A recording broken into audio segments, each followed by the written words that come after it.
Hello? Okay. Hi, thanks for the opportunity. My name is Sami Patel. I'm the director of True Blue Plus. I just want to know regarding for hydrogen, especially green hydrogen, there's obviously difficulties with the pricings. What's the solution for long term? How do we actually bring it down to a feasible option actually using it? So just if anyone can just answer the question, it'd be perfect. Thank you. Whom would you like to? Probably, I think Ben, if you mind. Yeah, I can start. Yeah, look, I think we have to be pragmatic about hydrogen and the timing of that hydrogen in the transition. I think if you look at the economics around producing green steel with hydrogen today, it's very expensive. It would cost trillions of dollars to convert the steel industry over. So I think we have to be realistic and think about, LNG or natural gas is going to play a huge part of that transition in terms of the DRI process. So I think, technology, obviously, it will play a big part. The renewables energy is going to play a really big part. But I think we just have to be pragmatic about the timing of that transition. Yeah, I was going to say it's a good question because I think we are seeing the challenges around sort of deploying green hydrogen. If you look at how much hydrogen is being produced around the world today, it's 95 or so million tonnes.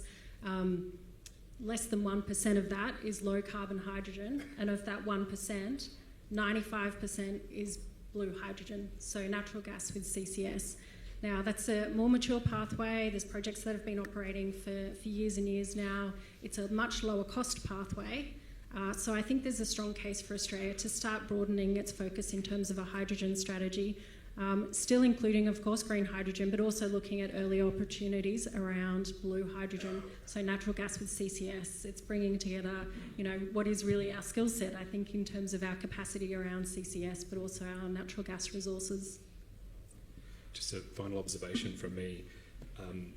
When we look at the magic number and the levelised cost of the molecule, particularly in the Australian context, all of the issues that we're facing at the moment in many of our other industries are felt in the green hydrogen space.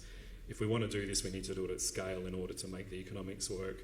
You look at the incredible investment you need in upstream renewables just to feed those electrolysers.